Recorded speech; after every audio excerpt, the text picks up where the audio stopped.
नमस्कार, दोपहर के 3 बजने को हैं। आप देख रहे हैं आज तक। आपके साथ मैं हूं चित्रा त्रिपाठी। चीन ने जो साजिशें की हैं उसकी साजिशें रुकने का नाम नहीं ले रही हैं। जहां हिंदुस्तान लद्दाख में एलएसी पर उसकी साजिशों और हरकतों का माकूल जवाब दे रहा है, वहीं दुनिया के तमाम देश अलग अलग कारणों से चीन से आजिज आ चुके हैं। कमोबेश हर पड़ोसी देशों से चीन के रिश्ते सीमा विवाद के कारण खराब हो चुके हैं। वो सारे देश उसके खिलाफ हैं, उसकी मुखालफत कर रहे हैं, उसकी आलोचना कर रहे हैं। लेकिन जिस तरह अमेरिका ने उसको भस्मासुर कहा है और खात्मे की बात की है, उसमें एक आहट थर्ड वर्ल्ड वॉर की आ रही है। ये रिपोर्ट देखिए। दुनिया में बर्बादी का वो सबसे खतरनाक मंजर 11 नवंबर 1918 तक चला प्रथम विश्व युद्ध, जब 5 साल में मारे गए करीब 7 करोड़ सैनिक, जब हर रोज औसतन 6000 लोगों का कत्ल हुआ।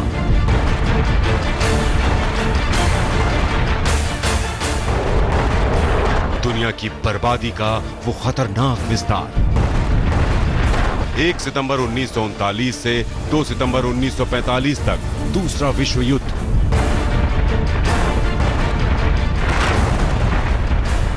जब एटमी हमले से इंसानियत पर छाई तबाही, जापान के 2 शहरों पर जब बरसा एटम बम। दूसरे विश्व युद्ध में भी गई 5 से 7 करोड़ लोगों की जान। 75 साल से ये दुनिया विश्व युद्ध की खतरनाक आहटों को टालती जा रही थी। लेकिन चीन की ताजा हरकतों से सवाल उठ रहा है कि क्या मानव सभ्यता के सिर पर मंडरा रहा है तीसरा विश्व युद्ध। कोरोना ने पूरी दुनिया को बर्बादी के एक ऐसे ज्वालामुखी के मुंह पर बिठा दिया है जिससे बचने का रास्ता अभी खोजा जा रहा है। हम आपको आगे बताएंगे कि चीन की किस विस्तारवादी नीति से आज दुनिया परेशान है और क्यों उससे निजात पाना चाहती है। इशारों में ही प्रधानमंत्री नरेंद्र मोदी ने चीन के बढ़ते खतरे पर अपनी दूरदर्शी सोच की उंगली रख दी थी। विस्तारवाद का युग समाप्त हो चुका है। ये युग विकासवाद का है। बीती शताब्दियों में विस्तारवाद ने ही मानवता का सबसे ज्यादा हित किया, मानवता को विनाश करने का प्रयास किया। अब युद्ध का डंका बज सकता है तो अमेरिका और चीन के बीच, और वो कोई मामूली युद्ध नहीं हो सकता, वो विश्व युद्ध हो सकता है। आज अमेरिका अफसोस कर रहा होगा कि उसने चीन के रूप में एक भस्मासुर को पैदा कर दिया था। President Nixon once said he feared he had created a Frankenstein by opening the world to the CCP. And here we are. चीन की फितरत ही कुछ ऐसी है कि जिस थाली में खाता है उसी में छेद करता है। आज अमेरिका को यह बात समझ में आ रही है, लेकिन पूरे 50 साल बाद अमेरिका ने तय किया है कि चीन को हर स्तर पर मुंह तोड़ जवाब देगा। चीन को युद्ध शक्ति के मामले में बेलगाम नहीं होने देगा, और चीन नहीं माना तो उसको गंभीर अंजाम भुगतना होगा। अब चीन भी कोई कमजोर शक्ति है नहीं, इसलिए अमेरिका की चीन से भिड़ंत की मुनादी तीसरे विश्व युद्ध के मुहाने पर दुनिया को खड़ा कर सकती है। Securing our freedoms from the Chinese Communist Party is the mission of our time, and America is perfectly positioned to lead it because our founding principles give us that opportunity. अब तक हुए 2 विश्व युद्धों में अमेरिका की सक्रिय और विजेता वाली भागीदारी रही है। पहले विश्व युद्ध में एक तरफ निर्णायक भूमिका में अमेरिका था तो दूसरी तरफ जर्मनी, जबकि दूसरे विश्व युद्ध में भी एक तरफ की अहम धुरी अमेरिका था तो दूसरी तरफ हिटलर की जर्मनी। तो सवाल है कि अब एक तरफ अमेरिका है तो दूसरी तरफ चीन होगा। चीन के खिलाफ अमेरिका के तेवर बता रहे हैं कि वो चीन को बख्शने के मूड में हरगिज नहीं है। इस पैंडेमिक के साथ साथ ये भी लगातार टेंशन की स्थिति है, क्योंकि दोनों ही देश मिलिट्रीली बहुत पावरफुल हैं और बात बढ़ने पर विश्व के बाकी सभी देशों को भी कहीं ना कहीं अपनी प्रायोरिटीज तय करनी ही पड़ेंगी। अगर अमेरिका आज चीन को अच्छे से सबक सिखाने के लिए मचल रहा है तो उसका बड़ा कारण हिंदुस्तान का ताकतवर होना है, क्योंकि भारत की शक्ति से चीन ऐसे ही डरा रहता है। लेकिन भारत ने गुट निरपेक्ष के सिद्धांत को छोड़ा नहीं है और अमेरिका अपनी बर्बादी की कब्र पर चीन को छोड़ने वाला नहीं है। तो वर्ल्ड वॉर के लिए घड़ी की सुई टिक टिक कर सकती है। बस शर्त यह है कि चीन संभल जाए और सुधर जाए। आज तक भी दुनिया के लिए इस साल का आगाज कोरोना से जंग के साथ हुआ। देखा जाए तो इस साल दुनिया के कोरोना के खिलाफ वर्ल्ड वॉर जैसी स्थिति थी, लेकिन जिस चीन से कोरोना की वैश्विक महामारी शुरू हुई, उस चीन ने अपने पड़ोसी देशों की सीमाओं का अतिक्रमण शुरू किया। साथ ही विश्व शक्ति बनने के चक्कर में अमेरिका से उसका पंगा बढ़ता गया, जो वर्ल्ड वॉर की शक्ल ले सकता है। दुनिया में आज कोरोना के मरीज 1,57,00,000। पहले कोरोना से तमाम देशों का विश्व युद्ध, और अब कोरोना पर अमेरिका चीन में छिड़ेगा युद्ध। अमेरिका चीन का युद्ध बन सकता है थर्ड वर्ल्ड वॉर।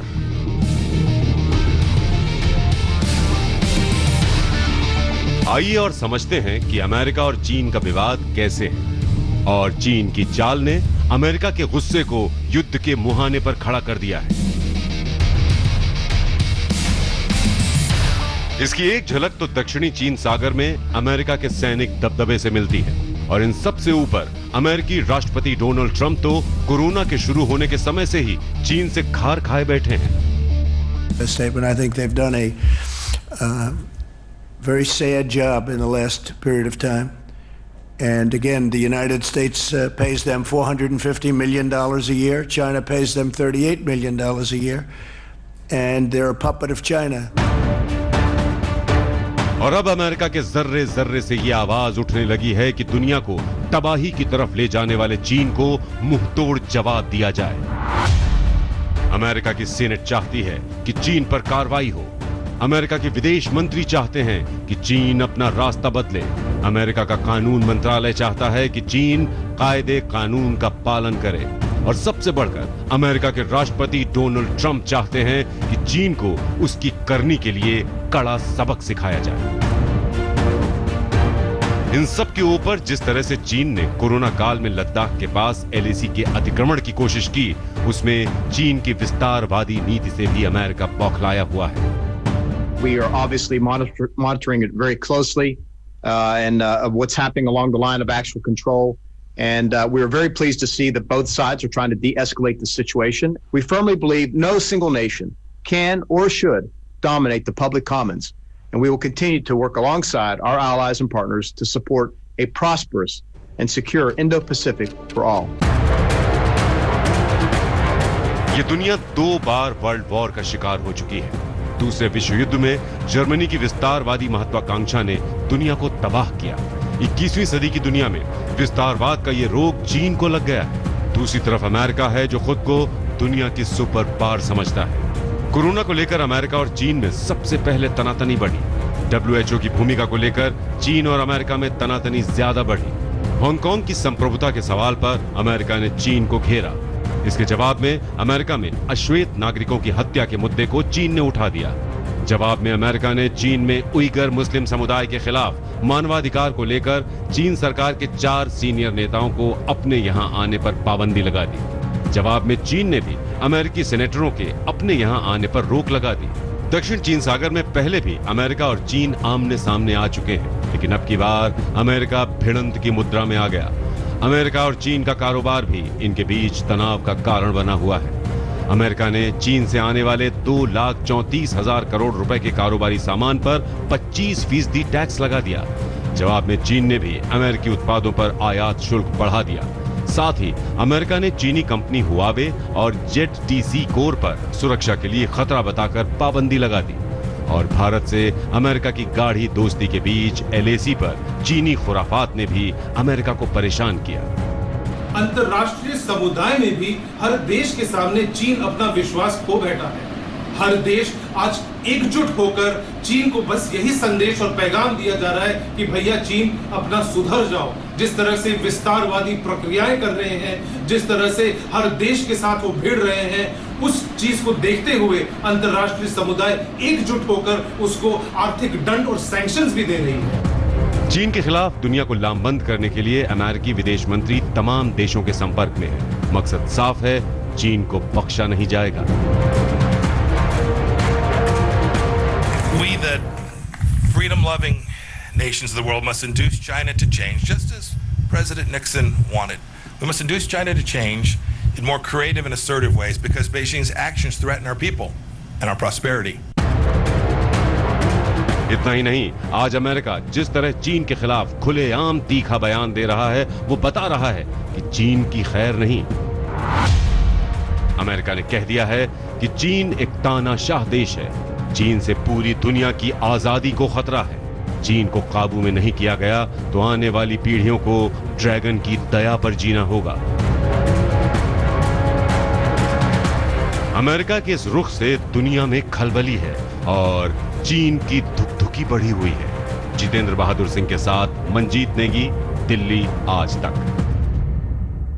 चाहे पहला विश्व युद्ध रहा हो या दूसरा, उसमें एक एक पक्ष की सबसे मजबूत धुरी अमेरिका रहा है और संयोग देखिए कि दोनों विश्व युद्ध में विजेता भी उसी का पक्ष रहा। दरअसल अमेरिका के साथ दुनिया के तमाम ताकतवर मुल्क हैं, तो लगे हाथ उसकी सामरिक शक्ति आज चीन से भी बहुत आगे है।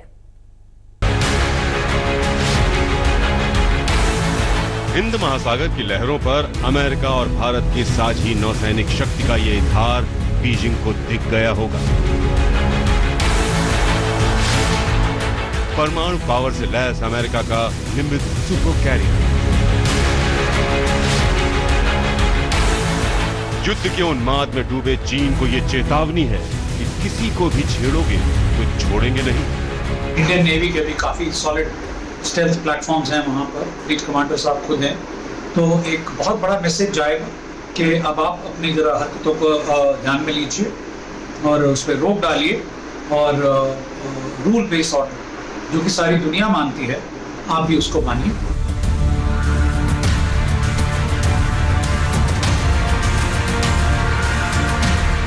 वर्ल्ड वॉर की आहट समंदर की लहरों से भी आ रही है। दक्षिण चीन सागर में भी अमेरिका अपनी धमक दिखा चुका है। आज के दिन चाइना उसको चैलेंज करने की कोशिश में है। इकोनॉमी तो काफ़ी हद तक अमेरिका के बराबर आने वाली है, लेकिन मिलिटरीली भी चाइना के इरादे हैं कि अमेरिका से आगे निकला जाए। दोनों मुल्कों के बीच में इस पावर प्ले को लेकर तनाव है। उस तनाव की वजह से कुछ ऐसे क्षेत्र हैं जिस पर उसका प्रभाव पड़ा है।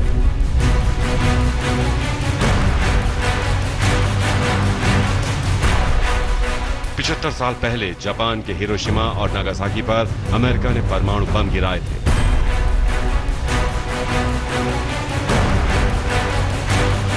वो दूसरे विश्व युद्ध का सबसे विनाशकारी दौर था।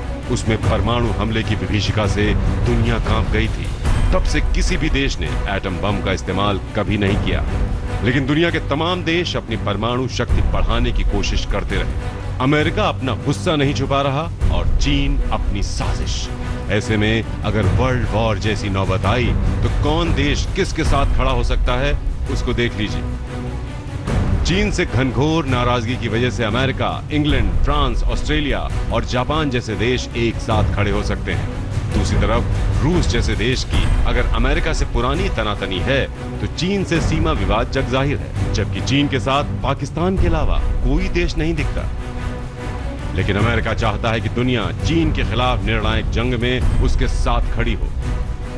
वो चाहता है कि दुनिया के तमाम लोकतांत्रिक देश उसके साथ खड़े हों। साथ ही संयुक्त राष्ट्र, G7, G20 जैसे अंतरराष्ट्रीय संगठनों का भी वो साथ चाहता है। अमेरिका की कोशिश चीन को दुनिया के देशों के सामने अछूत बना देने की है। अमेरिका का आक्रामक तेवर चीन को परेशान कर रहा होगा, लेकिन इसमें भी चीन अपनी साजिशों से बाज आएगा ऐसा दिखता नहीं। जितेंद्र बहादुर सिंह के साथ मंजीत नेगी, दिल्ली आज तक। परमाणु शक्ति के इस दौर में भी डिप्लोमेसी का खेल सबसे ज्यादा अहमियत रखता है, लेकिन चीन और अमेरिका के बीच वाणिज्यिक दूतावास बंद करने और एक दूसरे से कारोबारी रिश्ते में कटौती की कोशिशें तेज हो गई हैं। यह कुछ वैसा ही है जैसा दूसरे विश्व युद्ध के बाद अमेरिका और तत्कालीन सोवियत संघ। ये मामूली आग नहीं है, ये आग अमेरिका और चीन के कूटनीतिक रिश्तों में लगी है। लेकिन उससे ज्यादा इस बात का डर है कि कहीं ये आग दुनिया को ना झुलसा दे। अमेरिका के ह्यूस्टन में चीन के कॉन्सुलेट जनरल दफ्तर के बाहर कुछ चीनी नागरिक कागजात को जलाते दिखे, जिनसे अमेरिका को शक हुआ कि ये चुराए हुए कागजात को जला रहे हैं। इससे नाराज अमेरिका ने चीन को साफ साफ बता दिया कि वो शुक्रवार तक कॉन्सुलेट दफ्तर से अपना बोरिया बिस्तर समेट ले। अमेरिका के इस फैसले से चीन भड़क गया। चीन और अमेरिका के बीच मौजूदा हालातों को हम देखना नहीं चाहते। चेंगडू में अमेरिकी कॉन्सुलेट जनरल की काफी गतिविधियां रही हैं, जिससे अमेरिका को अवगत भी कराया जा चुका है। हालांकि चीन ने अब तक ये साफ नहीं किया है कि वो ह्यूस्टन में अपना वाणिज्यिक दूतावास बंद करेगा या नहीं, लेकिन जवाबी कार्रवाई कर दी है। उसने चेंगडू में अमेरिकी महावाणिज्य दूतावास को बंद करने की घोषणा कर दी है। वैसे ही अभी जो डिप्लोमेटिक फ्रंट में है, एम्बेसियां बंद हो रही हैं। ह्यूस्टन में अमेरिका ने चाइना की एम्बेसी बंद की है, कंसुलेट, और वैसे ही अभी चाइना वुहान में रिएक्ट कर रहा है। तो ये ट्रेड और इकोनॉमी के ऊपर सारा असर डाल रहा है, नेगेटिव असर पड़ रहा है। और वैसे भी चाइना को बॉयकॉट करने की कई जगह में, जैसे 5G के लिए, हुआई के लिए, तो ये सब चाइना को भी बड़ा नाराजगी, गुस्सा आया हुआ है। और दो लीडर जो हैं, जो कोई भी कदम किसी प्रकार किसी तरफ ले सकते हैं, Xi Jinping and Donald Trump. दूसरे विश्व युद्ध के बाद अमेरिका और सोवियत संघ की तनातनी कोल्ड वॉर के दौरान ऐसे ही बढ़ी थी। आज दुनिया द्विध्रुवीय तो नहीं है, लेकिन अमेरिका और चीन का एक दूसरे के खिलाफ ताल ठोकना तीसरे वर्ल्ड वॉर की आहट सुना जा सकता है। नीरज वशिष्ठ के साथ मंजीत नेगी, दिल्ली आज तक। वर्ल्ड वॉर की तरफ बढ़ते अमेरिका चीन के कदमों के बीच भारत चलेगा किस रास्ते पर, दिखाएंगे इस ब्रेक के बाद। आप देखते रहिए आज तक। भारत और चीन एक बार फिर से टकराव की स्थिति में आ गए हैं। पूर्वी लद्दाख में चीन ने पीछे हटने से इनकार कर दिया और बातचीत में किए अपने ही वायदे से पलट गया। चीन का यह रवैया उसके खतरनाक मंसूबों की ओर इशारा करता है।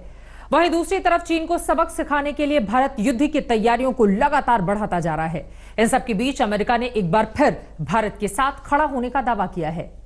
अमेरिका चाहता है कि वो भारत के साथ मिलकर चीन को सबक सिखा दे। चीन से जंग के हालात में अमेरिका भारत के संग।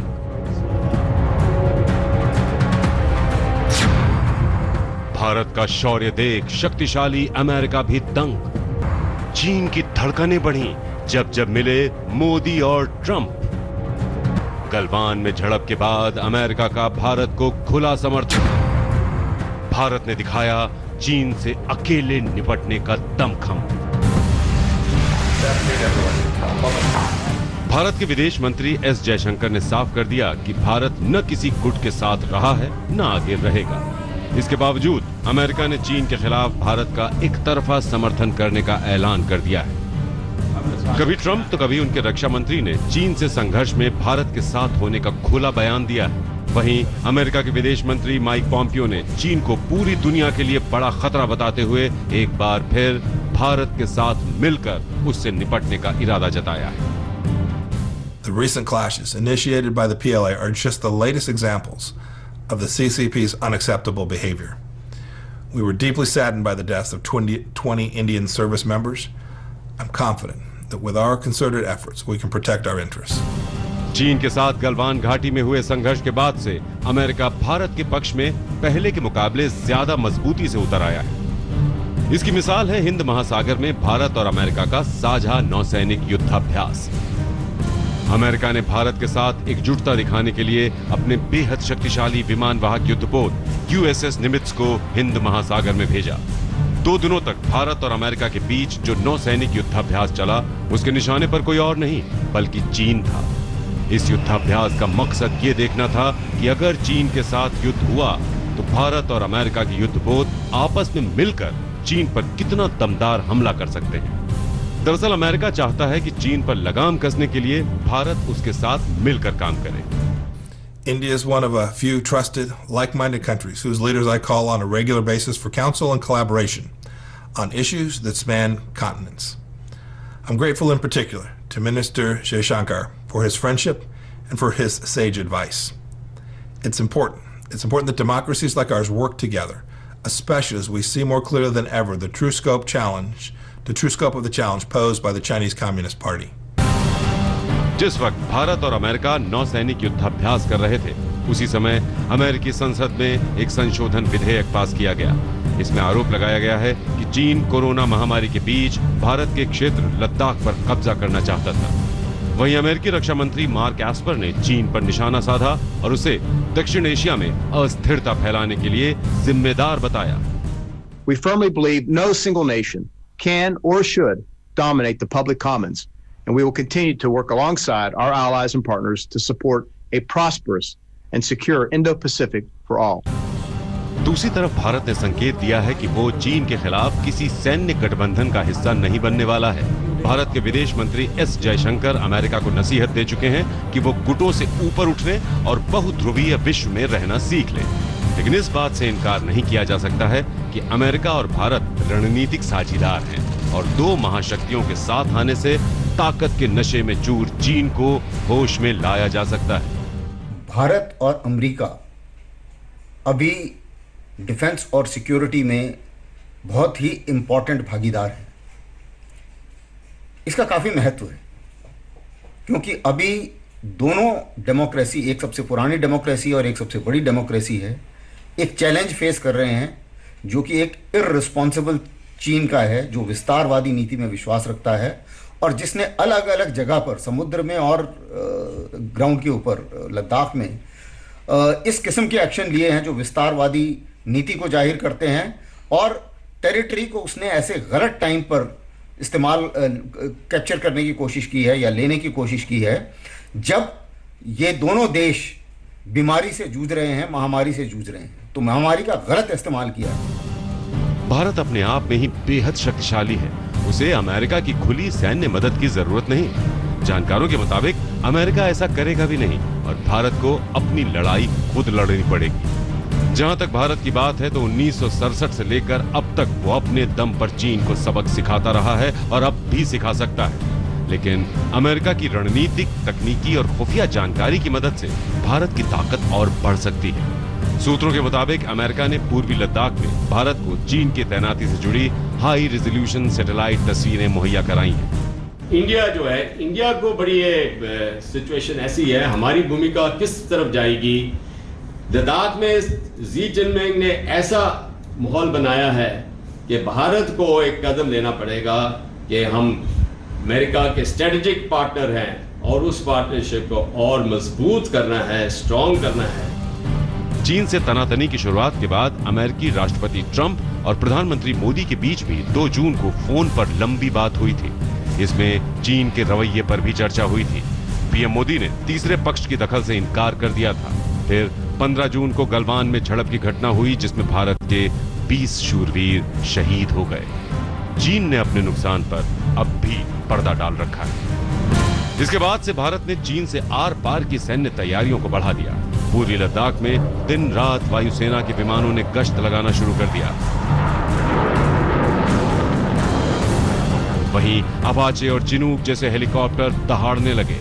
ये हेलीकॉप्टर अमेरिका और भारत के सैन्य सहयोग की मिसाल है। अमेरिकी कंपनी बोइंग ने चीन से तनातनी के बीच 37 हेलीकॉप्टरों की सप्लाई पूरी कर दी।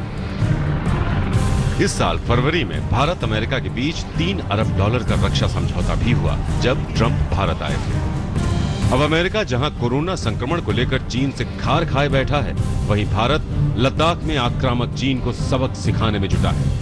अगर हालात किसी बड़े युद्ध का मोड़ लेते हैं तो अमेरिका खुलकर भारत के साथ खड़ा हो सकता है। आज तक ब्यूरो। चीन से निपटने की तैयारियों के तहत भारत को सबसे बड़े हथियार के तौर पर 5 राफेल लड़ाकू विमान मिलने वाले हैं। वहीं इस विमान के लिए भारत बेहद शक्तिशाली हैमो मिसाइल का ऑर्डर भी देने जा रहा है। इन सब के बीच एक बड़ी खबर यह है कि भारत और इजराइल के रक्षा मंत्रियों की बातचीत हुई है। इस बातचीत का मुद्दा भी रक्षा सहयोग ही था, जो इस वक्त काफी ज्यादा अहमियत रखता है। इस वक्त दुनिया के तमाम मुल्क हथियार और गोला बारूद इकट्ठा करने में जुटे हैं। दुनिया में हथियारों की भूख बढ़ रही है। इसे वर्ल्ड वॉर की आहट के तौर पर देखा जा रहा है। भारत के पास भी हथियारों की कोई कमी नहीं है। भारत ने रूस, अमेरिका, फ्रांस और इजराइल को नए नए हथियारों के ऑर्डर दिए हैं। हथियारों की ये होड़ पूर्वी लद्दाख में चीन से झड़प के बाद और तेज हो गई। चीन से निपटने के लिए भारत को मिलने वाले हथियारों में सबसे असरदार है रफेल, दुनिया के सबसे बेहतरीन लड़ाकू विमानों में से एक। फ्रांस से रफेल विमानों की पहली खेप के तौर पर 5 विमान 29 जुलाई को भारत पहुंच जाएंगे। आते ही इन्हें अंबाला एयरबेस पर चीन पाकिस्तान से निपटने के लिए तैनात कर दिया जाएगा।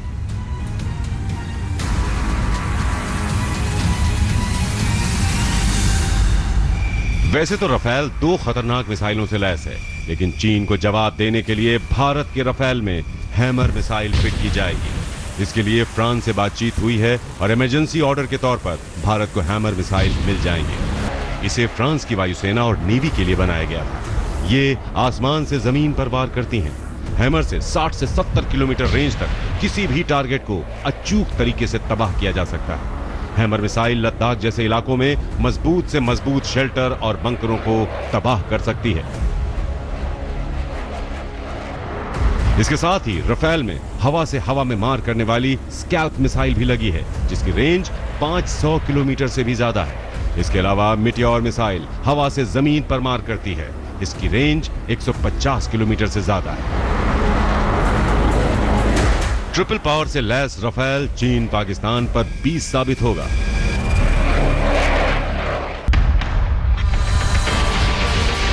इस बीच भारत ने स्वदेशी मिसाइल का सफल परीक्षण भी किया। 3rd generation anti tank guided missile Dhruvastra का ओडिशा के बालासोर में कामयाब टेस्ट हुआ। ये नाग मिसाइल वेपन सिस्टम का हिस्सा है। इसका इस्तेमाल अब ध्रुव हेलीकॉप्टर से किया जा सकता है। इसके साथ ही भारत ने अपनी वायु शक्ति को बढ़ाने के लिए रूस के साथ अहम समझौता किया। इसके तहत भारत अपने 59 मिग-29 विमानों को अपग्रेड करेगा। इसके साथ ही $1 बिलियन में 21 मिग-29 और खरीदेगा। इसके साथ ही भारत ने 12 रूसी सुखोई 30 का ऑर्डर भी दिया है। इसके साथ ही भारत ने अल्ट्रा लाइट अमेरिकन तोप M777 हॉवित्जर के लिए लंबी दूरी तक मार करने वाले गोलों का भी ऑर्डर दिया है। वहीं इजराइल से anti tank guided missile spike की खरीदारी को भी मंजूरी दे दी गई है। खुद रक्षा मंत्री 22 से 25 जून तक रूस गए थे। वहां उन्हें दुनिया के सबसे शक्तिशाली मिसाइल डिफेंस सिस्टम S-400 की समय पर डिलीवरी का भरोसा मिला।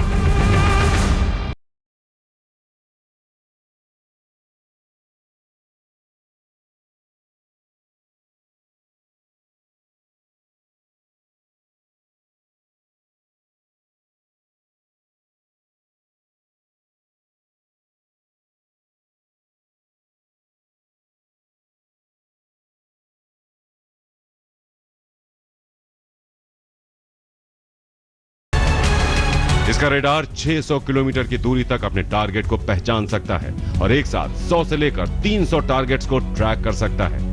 S-400 में फिट मिसाइलें 400 किलोमीटर तक की दूरी तक मार कर सकती हैं। इसकी मारक क्षमता इतनी अचूक है कि ये एक साथ 3 दिशाओं में मिसाइल दाग सकता है। यही नहीं, हवा में उड़ते 36 टारगेट्स को एक समय में निशाना बना सकता है। ये सिस्टम मिसाइल से लेकर ड्रोन तक से किए जाने वाले हमलों को नाकाम कर सकता है।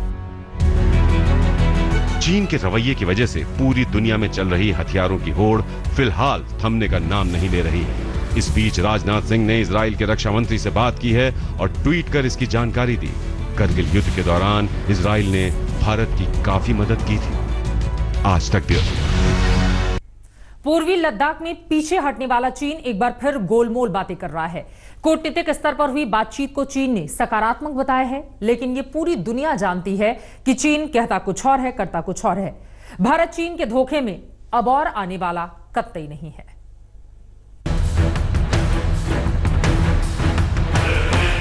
लद्दाख में चीन ने पेंगोंग और गोगरा में पीछे हटने से इनकार कर दिया है। सैन्य स्तर पर हुई बातचीत में चीन अपने वादे से पलट गया।